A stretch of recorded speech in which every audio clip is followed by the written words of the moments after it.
हमारे चैनल को सब्सक्राइब करें और बेल आइकन दबाएं। कानून की जुर्म पे हुई आज एक और शानदार जीत।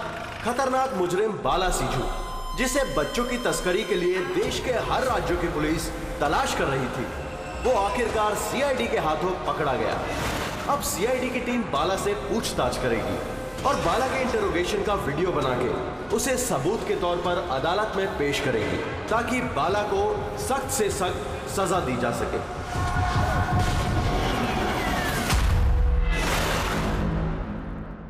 एक कप चाय ही मिलेगी? वो बच्चे कहाँ जिन्हें तूने बेचा है? मैंने किसी बच्चे को नहीं बेचा। बच्चे देश में है या विदेश में? मेरी चाय कहाँ है एसीपी साहब? देश में या विदेश में?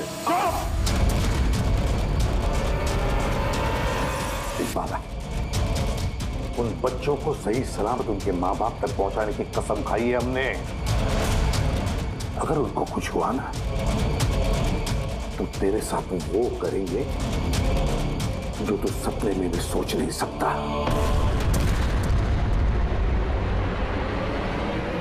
एसीपी साहब, आप मुझे धमकी दे रहे हो? हाँ? शुक्र मना हम लोग हैं तो सिर्फ बात कर रहे हैं। अगर दया होता ना तो क्या कर लेता वो? ज्यादा से ज्यादा मेरे लिए चाय बना के लाता वो।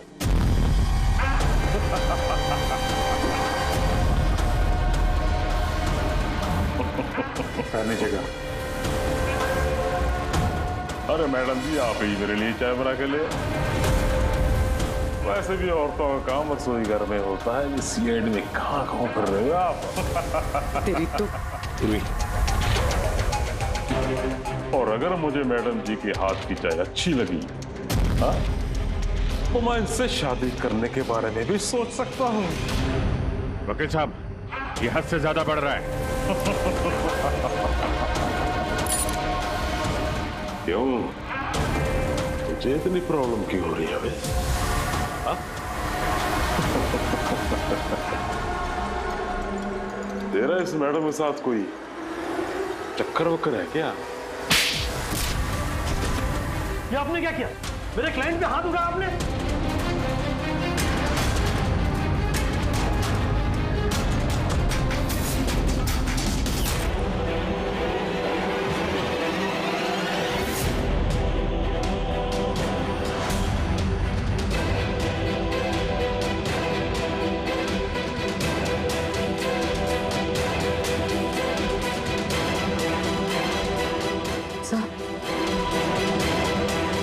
So he's dead?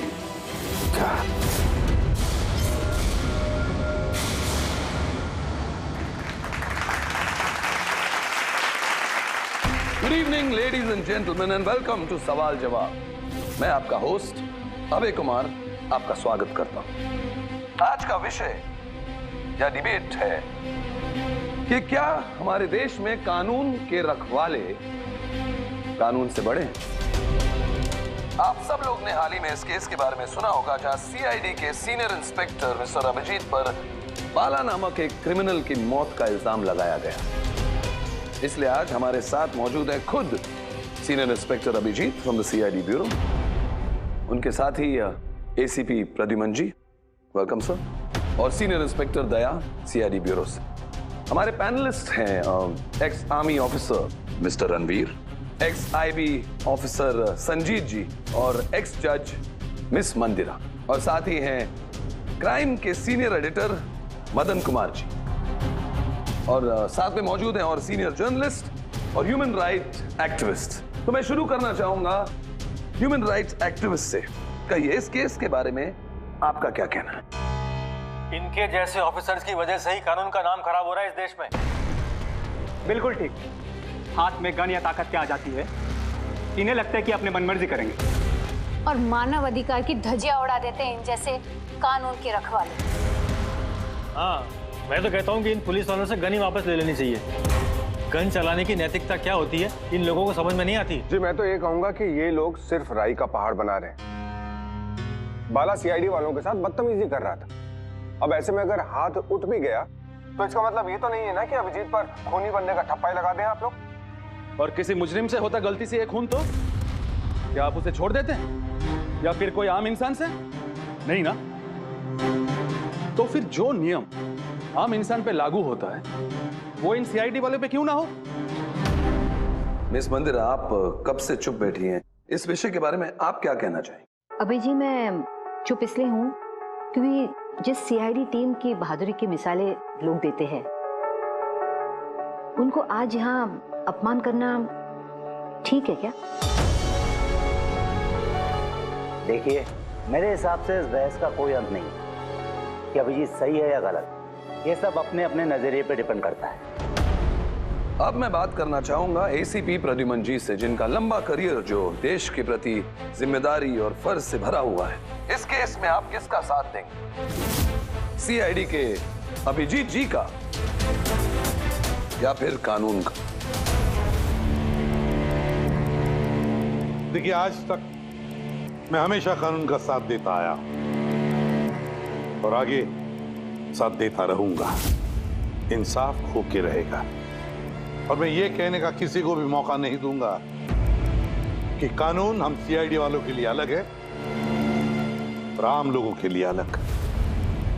जब तक इंक्वायरी कमीशन का डिसीजन नहीं आता तब तक सीनियर इंस्पेक्टर अभिजीत सीआईडी की ड्यूटी से सस्पेंड रहेंगे।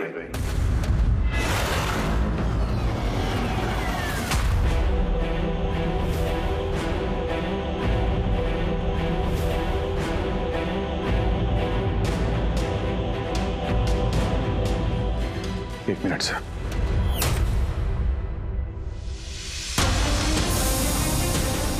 तो मेरे बारे में लोग क्या कहते हैं इससे मुझे कुछ फर्क नहीं पड़ता। अभी आपके मुंह से जो कुछ सुना बहुत तकलीफ हो रही है सर। जो कुछ हुआ आपके सामने हुआ, आप वहीं पे मौजूद थे। अपने दिल पे हाथ रख के कहिए सर कि मैंने जानबूझ के उस आदमी को मारा है। और अगर आपका जवाब हाँ है तो मैं बिना किसी अदालत के फैसले के खुद फांसी के फंदे के सामने जाके खड़ा हो जाऊंगा। अभिजीत, रिलैक्स। नहीं यार दया, बस। अच्छा मजाक बना रखा है। हर कुछ महीनों में कुछ लोग हमारे ऊपर इल्जाम लगाते हैं और सर हमारा साथ देने के बजाय हमें सस्पेंड कर देते हैं। और आप लोग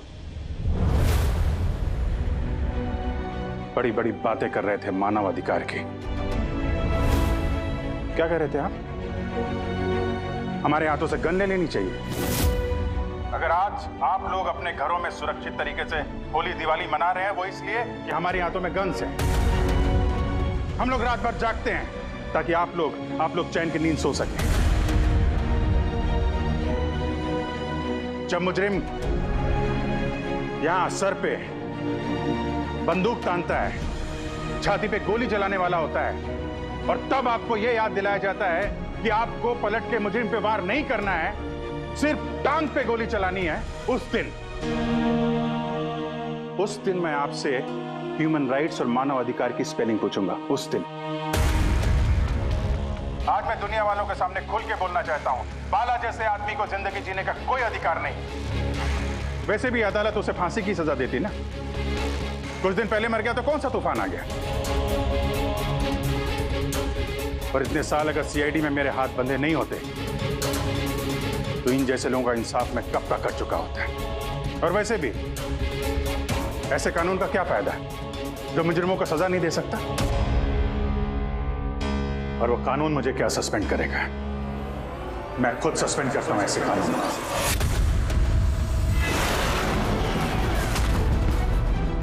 दिल में जज्बा और जेब में इस्तीफा लेकर हमेशा घूमता हूं मैं।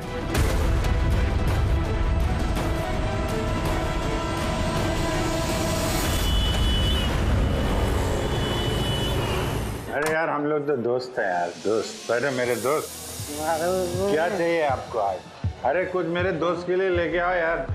आप और हम एक। चल चल। अभिजीत, क्या हो क्या तुम्हें? अरे कौन सी जगह पे बैठे? और किस तरह के लोग हैं साथ में? चलो उठो, उठो, चलो घर चलो। कहाँ चले? सीआईडी ब्यूरो ही तो मेरा घर था और मुझे वहां जाने की परमिशन नहीं। सर सब ठीक हो जाएगा सर, आप यहाँ से चलिए। सब ठीक हो जाएगा। इससे ज्यादा और क्या ठीक होगा? और अब मैं सीआईडी ऑफिसर नहीं हूं। कोई भी ह्यूमन राइट्स वाला, कोई भी इंक्वायरी कमीशन मेरा कुछ नहीं बिगाड़ सकती। सारे मुजरिमों को एक एक करके मार डालूंगा मैं, और तुम लोग भी मेरा कुछ नहीं कर सकते। और ना वो तुम्हारा एसीपी प्रद्युमन। जाओ उसके पास जाओ तुम लोग, मुझे तुम लोगों की शक्ल नहीं देखनी। जाओ। अभिजीत, तुम होश में भी हो? तुम्हें पता है तुम क्या बोल रहे हो? अरे छोड़ो यार, ये दोस्ती दिखानी थी ना तो उस दिन दिखानी चाहिए। आज ये अपनेपन का ढोंग करने की कोई जरूरत नहीं है। क्या बोला तुमने? ढोंग? तुम्हें ये ढोंग लगा? और क्या? सही है, एकदम सही है।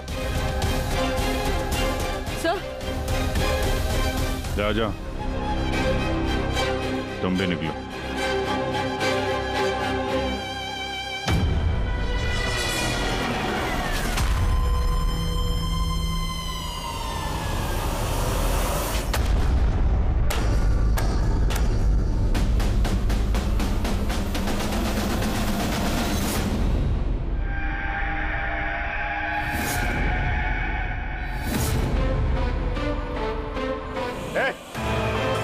कौन है यहाँ? ये आंखों में पट्टी क्यों बांध रखी है? बोलो मुझे, कहाँ लेके आ गए? कौन हो तुम लोग? खोलो मुझे।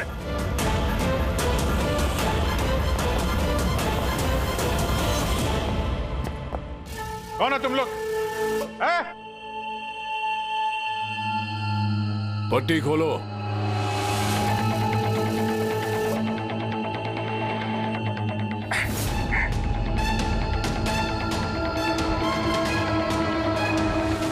जानते हो किसे किडनैप किया तुमने? एक सीआईडी ऑफिसर। अभिजीत, अब तुम एक सीआईडी ऑफिसर नहीं रहे। सीनियर इंस्पेक्टर अभिजीत सीआईडी की ड्यूटी से सस्पेंड रहेंगे। डरो मत, तुम्हें हमसे कोई खतरा नहीं। हमें अपना दोस्त समझो। दोस्त? आखिर हो कौन तुम लोग? सब पता चल जाएगा अभिजीत कि हम कौन हैं और तुमसे चाहते क्या हैं। वहां अंधेरे में छुप के क्यों खड़े हो? हिम्मत है तो सामने आओ। हम अंधेरे में इसलिए हैं क्योंकि ये देश और समाज रोशनी में हमें हमारा काम करने नहीं देता। क्या मतलब? हम भी तुम्हारी तरह कानून के रखवाले हैं, लेकिन तुम कानून के दायरे में रह के काम करते हो और हम उसके बाहर। हम सीधा मुजरिमों का इंसाफ करते हैं, न कोर्ट न कचहरी न इंक्वायरी कमीशन, सीधे सजाए मौत। एक मिनट, ये तुम लोग क्या कह रहे हो? मैं कुछ समझ नहीं पा रहा हूं। पहचानते हो इसे? ये तो मालविका है, कहने को सोशलाइट, लेकिन कई आतंकवादी गतिविधियों से जुड़ी हुई है ये। Good, next. Rangan Banga real estate का बिजनेस दिखाने के लिए और उसकी आड़ में ड्रग्स का लेन देन। विलियम? ये तो विलियम है। 7 मर्डर का इल्जाम है इसके ऊपर। That's right. मगर मुझे क्यों दिखा रहे हो इनकी तस्वीरें? मुझसे क्या चाहते हो? बताते हैं। पहले तुम जरा ये बताओ कि अगर तुम्हें ये पता चले कि इन मुजरिमों को कानून कभी सजा दे नहीं सकता, तब तुम क्या करोगे? अगर इनको कभी सजा नहीं मिल पाई तो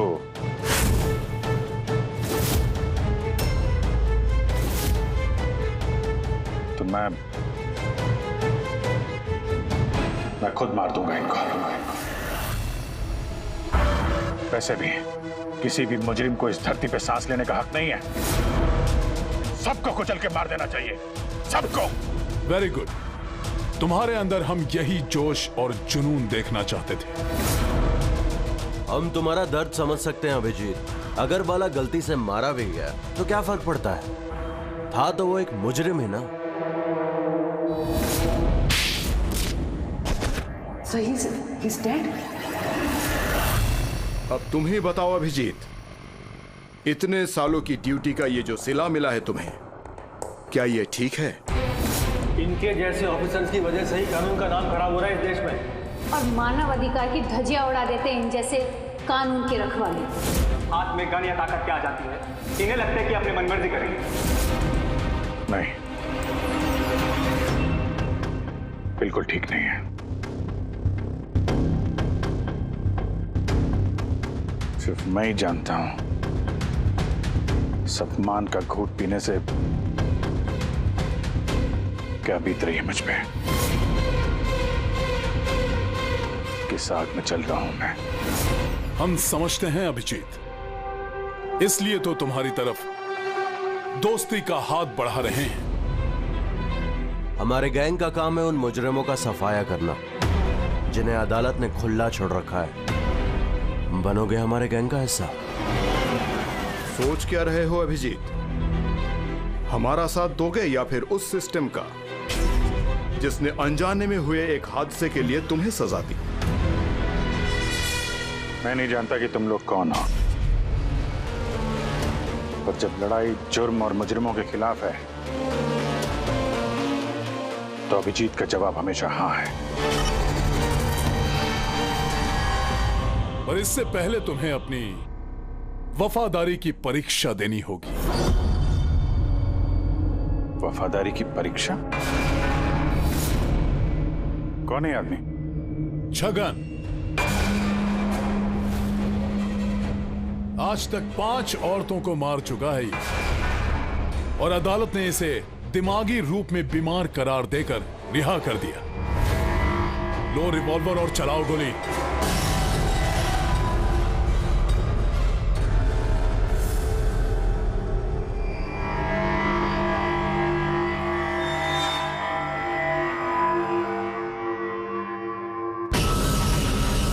मुझे इस पे गोली चलानी है। हाँ, दबाओ ट्रिगर और चला दो गोली। चलाओ गोली अभिजीत। ज्यादा मत सोचो, चलाओ गोली। ट्रिगर दबाओ और गोली चला दो।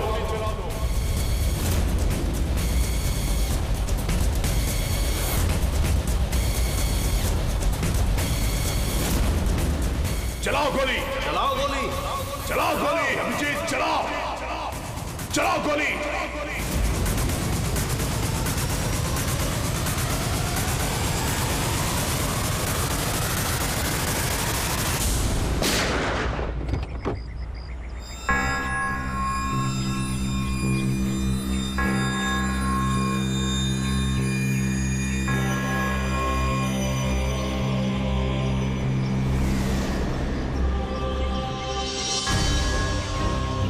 हमारे फोन का इंतजार कीजिएगा। और हाँ, जो आपको तकलीफ हुई ना उसके लिए सॉरी।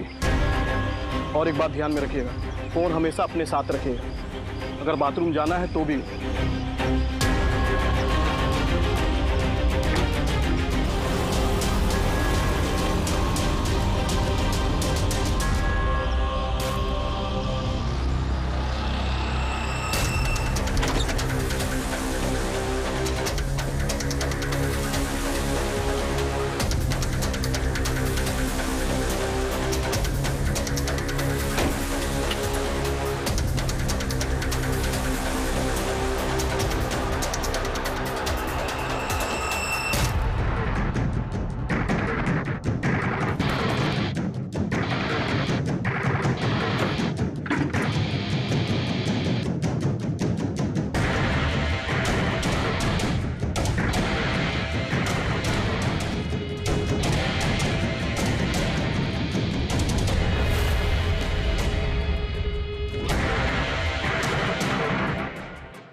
मैं आ गया।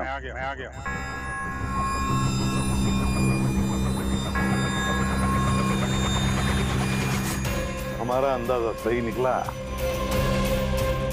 मतलब जो कहानी हमने फैलाई थी वो मान लिया उन लोगों ने, और चारा ही क्या था। जिस जाल में वो लोग फंसे हैं उसे हमने 1 महीने पहले ही फेंका था। सर, इतने खतरनाक मुजरिमों का एक के बाद एक कैसे खून हो जाना, ये संयोग नहीं हो सकता सर।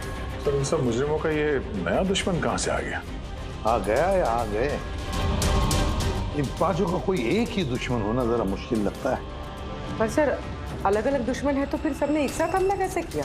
पूरे लोग अलग अलग हो सकते हैं, लेकिन गैंग एक ही है, मकसद भी एक ही, बुरे लोगों का खात्मा करना।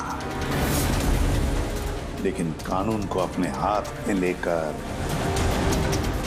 अलग अलग शहरों पे अलग अलग टाइम पे खून करना, इतनी लंबी प्लानिंग किसी एक आदमी के बस की बात तो नहीं है।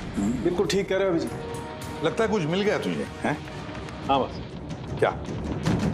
बस इसमें कोई एक खूनी नहीं है, क्योंकि अधिकतर हर एक खूनी का खून करने का अपना एक खास पसंदीदा तरीका होता है, लेकिन यहां पर ऐसा नहीं। ये देखो, इसे गोली मारी गई है। गोली बहुत दूर से मारी गई है, लेकिन गोली सीधी जाकर के दिल में लगी है, 1 इंच भी इधर उधर नहीं। दूसरा, इसे मार्शल आर्ट के किसी एक खास मूव से मारा गया है, बहुत ही खतरनाक, एक झटके में चित। और ये तीसरा मर्डर? ये तीसरा, इसे जहर से मारा गया है। एक खास नुकीली चीज से जहर इंजेक्ट किया गया है सीधा आर्टरी में, जहर तुरंत खून में मिल गया और ये खत्म। तो तीसरा मर्डर भी किसी एक्सपर्ट ने किया है सर? हाँ जी, पहला शार्प शूटर, दूसरा मार्शियल एक्सपर्ट, और तीसरा खास तरीके से जहर का इंजेक्शन देने वाला। ये जो भी है, इन्होंने अलग अलग तरीके से जान लेने की ट्रेनिंग पाई है, जैसे कोई स्पेशल एजेंट। और शायद इस गैंग में इस तरह की सोच रखने वाले और भी लोग शामिल होंगे जो समाज से मुजरिमों को मिटाना चाहते हैं। सर, अगर ये लोग इतने एक्सपर्ट हैं तो ना ही कोई सुराग छोड़ेंगे, ना ही कोई पहचान। इन तक पहुंचेंगे कैसे?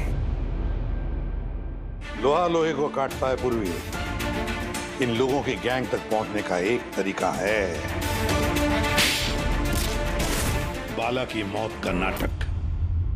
सब कुछ प्लान के मुताबिक चल रहा था सर। फिर उन्होंने मुझे एक आदमी के ऊपर गन तान के ट्रिगर दबाने को कहा। और तुमने ट्रिगर दबा दिया? Yes sir.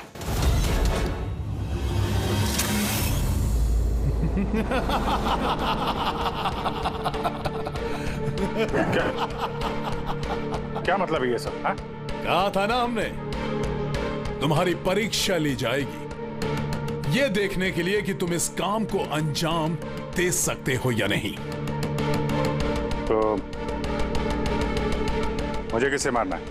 एक ऐसा इंसान जो इंसान कहलाने के लायक भी नहीं है, देश के उत्तरी राज्यों में ड्रग्स का धंधा करता है, और न जाने इसकी वजह से कितने नौजवान अपनी जिंदगी बर्बाद कर चुके हैं। उसका नाम? अपने आप को बहुत बड़ा बिजनेसमैन समझता है, लेकिन ड्रग डीलिंग ही उसका असली काम है। एक बार वो शहर में वापस आ जाए, बस उसके बाद उसका काम तमाम। नाम? नाम में क्या रखा है? गोली मारने के ठीक 1 घंटा पहले तुम्हें बता दिया जाएगा कि कब और कहां गोली चलानी है। ट्रिगर कैसे दबा दिया? उसे कुछ हो जाता तो, मारा जाता तो? नहीं दया, कुछ नहीं होता। वो गन के वजन से मैंने अंदाजा लगा दिया था, अंदर कुछ गोलियां वोलियां थी नहीं। अभिजीत, अब उनके रंग में इस कदर रंग जाओ कि रत्ती भर तक शक ना करे वो लोग। यही एक तरीका है उन तक पहुंचने का। लेकिन इसके पहले वो कुछ बड़ा अंजाम करें। अगर हम उनके अड्डे तक पहुंच जाएं और उन्हें वहां गिरफ्तार कर लें तो? अगर उनके अड्डे तक पहुंचेंगे कैसे? तुम्हारे आंखों पर तो पट्टी बांध रखी थी। पट्टी बंधी थी दया, लेकिन उनके अड्डे से घर पहुंचने तक मैंने रास्ते को अच्छी तरीके से महसूस किया है, और जो कुछ मुझे लगा मैंने इस पेन ड्राइव पर रिकॉर्ड किया है। ये मेरे कपड़े हैं, जूते हैं, इनसे भी शायद कुछ मदद मिले उनके अड्डे तक पहुंचने के लिए। सर, जो भी करना है जल्दी करना होगा। कभी भी मुझे वो फोन आ सकता है ड्रग डीलर को मारने के लिए। मैं नहीं चाहता कि ऐसा कोई काम करूं जिसकी इजाजत मुझे देश का कानून नहीं देता। जब तक कानून नहीं कहे हम किसी की जान नहीं ले सकते, फिर वो चाहे मुजरिम ही क्यों ना हो।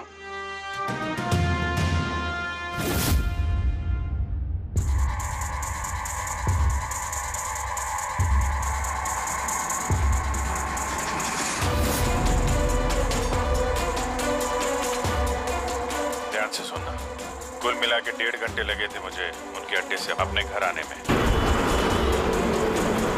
कार की स्पीड 60 के ऊपर नहीं गई होगी। 15 मिनट गाड़ी ट्रैफिक जाम में फंसी हुई थी। 10:15 उस वक्त मुझे किसी की अर्थी जाती हुई सुनाई थी। और हाँ, जब हम अड्डे से निकले थे तो वहाँ कहीं मंदिर में आरती हो रही थी लाउड स्पीकर पर। और कुल मिला के 6 ट्रैफिक सिग्नल पे गाड़ी रुकी थी और कुछ 5 फ्लाईओवर्स थे और हर फ्लाईओवर को क्रॉस करने में करीब 40 से 45 सेकंड लगते थे। रेलवे स्टेशन और एक फ्लाईओवर के नीचे रेलवे स्टेशन था जहाँ पे ट्रेन की अनाउंसमेंट हो रही थी। सर आप अंदर। सर ये देखिए, अनिकेत कुमार सर, सीबीआई ने अभी थोड़े दिन पहले इससे बातचीत भी की थी। सर देश के कई जगहों पर ये ड्रग्स का धंधा करता है। अभी कहाँ है? सर वो फ्रेडी सर दिख रहे हैं। सर ये पैडी है, धान। ओह ये पैडी है, वो जो तुम अभिजीत की कमीज पर से लेके आई थी वो रेशा, वो एक घनी बैग का रेशा, किसी बोरी का। मतलब पैडी और बोरा, इसका मतलब ये कोई गोदाम है। गोदाम को अपना अड्डा बना रखा है उन लोगों ने। कोई ऐसा गोदाम जहां पर अनाज रखा जाता है या फिर कोई ग्रेन मिल। सर ये रूट लिया उन लोगों ने। ये रूट ठीक वैसा है जैसे अभिजीत सर ने बताया था, विरार की तरफ जाता है ये। गुरजापुर में। हाँ डॉक्टर साहब, क्या अभिजीत को अनाज के गोदाम में रखा गया था? अनिकेत आज सुबह ही ग्रीस से वापस लौटा है, अभी तो वापस नहीं आया। अच्छा, तो अब गैंग वालों का फोन आएगा अभिजीत को, आएगा फोन।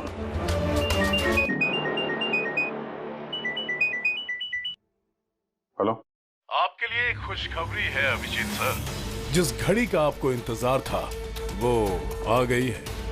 आज आपके शुभ हाथों से एक मुजरिम को सजा मिलेगी। ठीक 1.5 घंटे के बाद एक काले रंग की गाड़ी आएगी आपके पास और बता देगी कि आपको किस पे और कहां गोली चलानी है। मगर राइफल कौन सी है? क्या फर्क पड़ता है राइफल कौन सी है?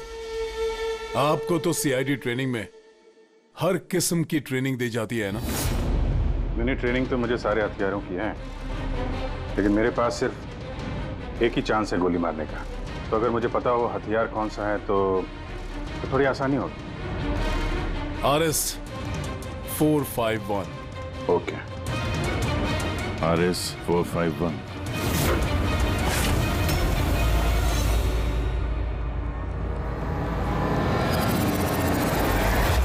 क्या कह रहे हैं आप? मेरी जान को खतरा है? फिर तो मैं कहीं जाऊंगा ही नहीं, घर के अंदर ही छुप के बैठूंगा मैं। सारी मीटिंग्स कैंसिल। अनिकेत, घर में छुप कर बैठने से कोई फायदा नहीं होगा। उन लोगों ने ठान लिया है तुम्हें मारने का और वो मार कर ही रहेंगे तुम्हें। तो आप कुछ कीजिए ना, आप लोग सीआईडी वाले हैं, बचा लीजिए मुझे। बचा लेंगे हम तुम्हें, सिर्फ इस बार गोली हमारा ऑफिसर तुम पर चलाएगा। तुम्हारे इन कपड़ों के अंदर एक बुलेट प्रूफ जैकेट होगा और कुछ खून के पैकेट्स। अगर निशाना इधर उधर चला गया तो? अगर गोली सर पर लग गई तो? कुछ नहीं होगा, क्योंकि गोली भी नकली होगी। और हाँ, तुम्हें तुम्हारे कर्मों की सजा जरूर मिलेगी, मगर पहले हम तुम्हारे जरिए उस मास्टरमाइंड को पकड़ेंगे। अब बताओ, मीटिंग के लिए कहाँ जाने वाले थे तुम? अगली मीटिंग 1 घंटे में है। एक मॉल के बाहर एक प्रोडक्ट लॉन्च है। मॉल के बाहर? हेलो, मुझे लगता है मिशन कैंसिल करना पड़ेगा। मगर क्यों? बाला जिंदा है।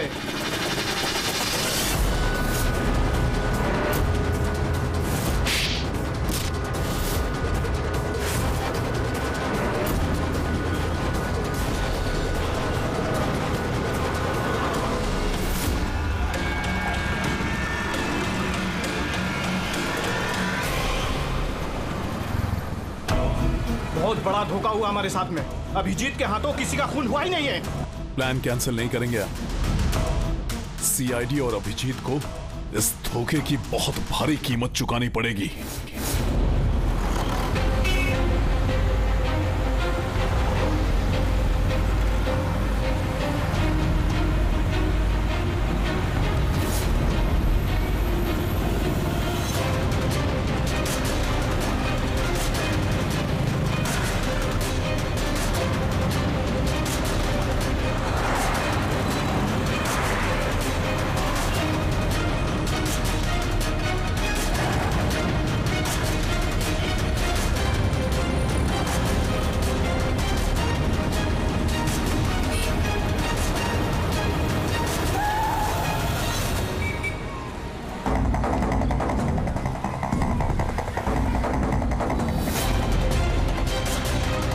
यहाँ पे वो आदमी आने वाला है।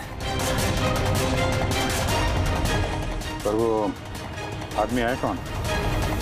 सब्र रख, पता चल जाएगा। चल तुझे वो जगह दिखाता हूँ जहाँ से तुझे गोली चलानी है उस पर।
गोदाम तो एकदम खाली है, कोई भी नहीं है यहाँ पे। हाँ सर, ये वो गोदाम तो नहीं लग रहा है जिसे हम ढूंढ रहे हैं। ओ भाई साहब, कौन है आप लोग? क्या चाहिए? तुम यहाँ पे काम करते हो? ये गोडाउन को इस्तेमाल कर रहा था क्या? नहीं तो पिछले 2 साल से बंद पड़ा हुआ है और ये गोदाम हमारे बॉस को बेचना है। अब क्या करेंगे आए? अगर ये वो गोडाउन नहीं है तो फिर कौन सा गोडाउन है?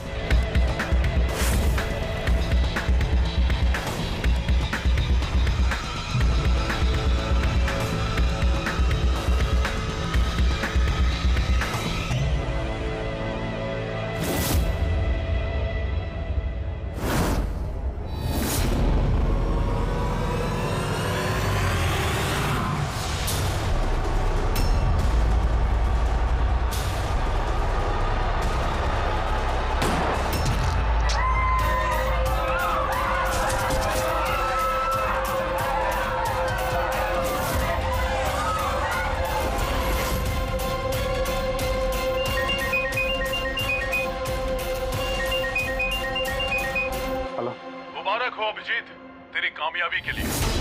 अनिकेत की टिकट कट चुकी है। अब बैठो गाड़ी में, मिलकर बधाई दूंगा तुम्हें। ठीक है, आ रहा हूं मैं।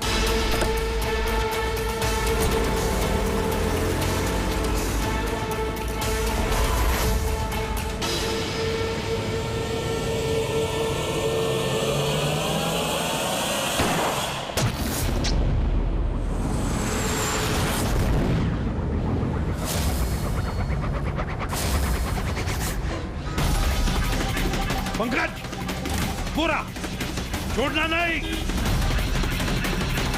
ओह नो सर। क्या हुआ? सर मुझसे एक गलती हो गई। वो तिलक नगर वाला गोदाम मिस हो गया। सर ये देखिए सर, वहाँ पर भी मंदिर है, स्मशान है, फ्लाईओवर है और रेलवे ट्रैक है। कहीं ये वही गोडाउन तो नहीं है? कितनी दूर है यहाँ से? सर ट्रैफिक है तो 40-45 मिनट लगेगा।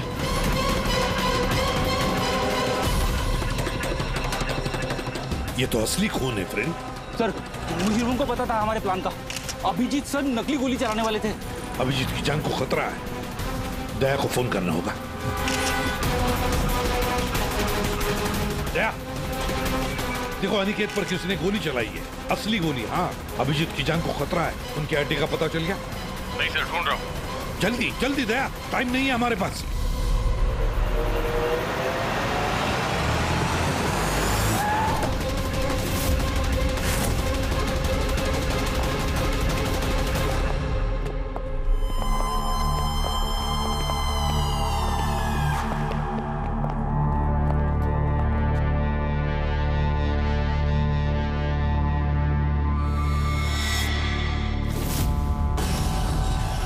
बहुत बहुत बधाई हो तुम्हें, वेल डन। अनिकेत के मौत की खबर हर न्यूज चैनल पर छा गई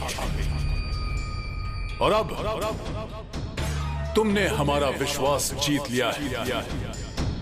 इसलिए अब हम अंधेरे से रोशनी में आकर तुमसे अपनी पहचान करवाएंगे।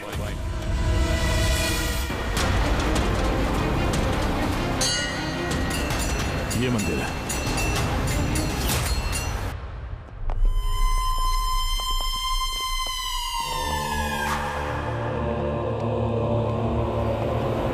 हमारे पैनलिस्ट हैं एक्स आईबी ऑफिसर संजीत जी,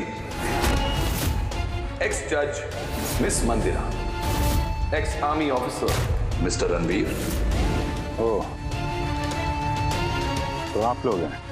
हाँ, हम। क्यों? हैरानी हुई हमें देखकर? भूल गए उस दिन जब सिर्फ मैंने तुम्हारा समर्थन किया था?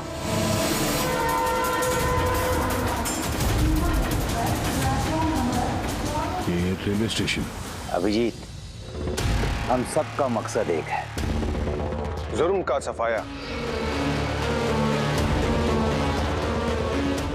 मगर आपके ये चौथे साथी, इनको क्या हुआ है? ये सामने क्यों नहीं आ रहे? मैं सामने आऊंगा भी नहीं, क्योंकि तुम एक धोखेबाज हो।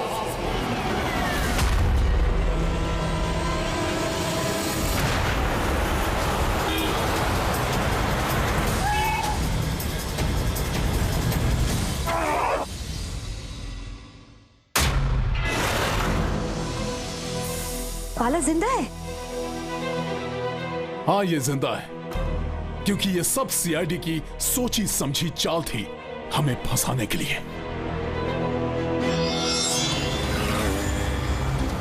और ये स्मशान भूमि। और अनिकेत?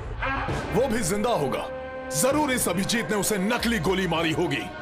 अभिजीत, इस धोखे की सजा सिर्फ मौत है, सिर्फ मौत। तुम और बाला दोनों मरोगे, दोनों। और तुझे हम नहीं मारेंगे, ये मारेगा। मैं क्यों? क्योंकि एक ईमानदार और बहादुर ऑफिसर को मारना हमारे ईमान के खिलाफ है। चल, तू मार, नहीं तो हम तुम्हें मारेंगे। वो तो आप वैसे भी मार दोगे। नहीं, हम तुम्हें एक और मौका देंगे। चलाओ गोली। ले वाला, पिस्तौल ले। ले।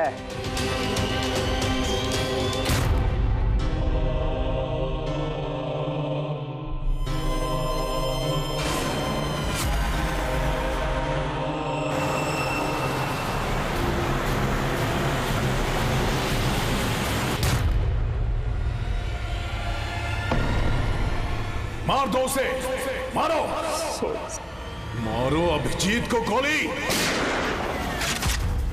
कोई नहीं भागेगा।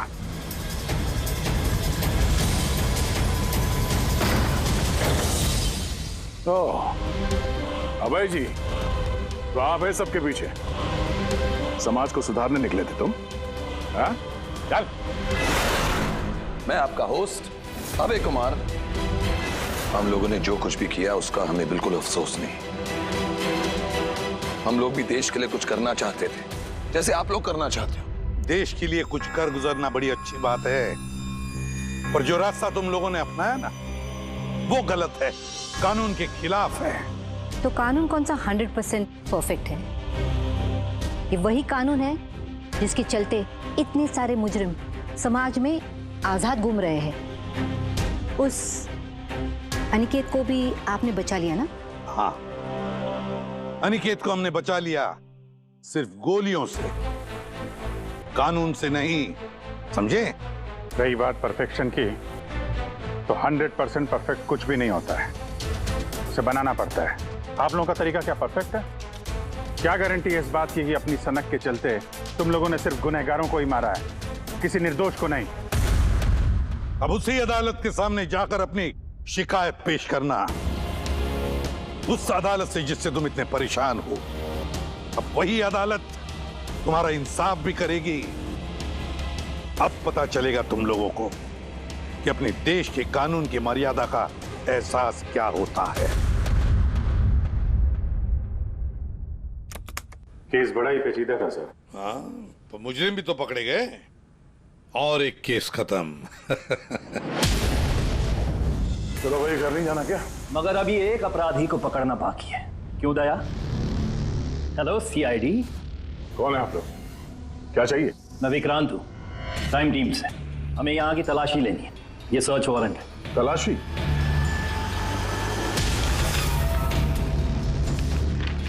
हमारी आप सबसे रिक्वेस्ट है कि आप सब हमारे साथ पूरी तरह से कोऑपरेट कीजिएगा। क्या हम जान सकते हैं कि तलाशी क्यों ली जा रही है?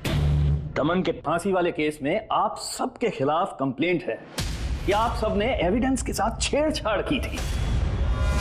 दया हमारे पास है, हमारी जेल में। तो अगर दया को बचाना चाहते हो तो पहले मेरे भाई को बचाना होगा, वरना ठीक 4:30 बजे ना सिर्फ मेरे भाई को फांसी होगी बल्कि सीनियर इंस्पेक्टर दया भी फांसी पर चढ़ेगा।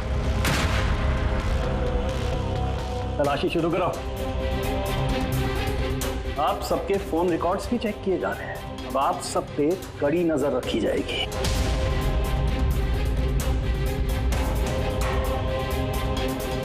और हाँ, आप सबके साथ अकेले अकेले सवाल जवाब भी किए जाएंगे।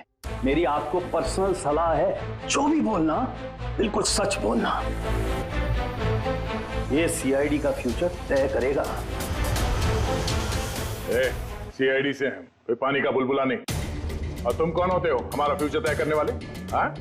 सीआईडी की बुनियाद सच की नींव पे टिकी है, झूठ बोलना हमें आता नहीं। हाँ हाँ पता है, आप सीआईडी वाले हो, पता है।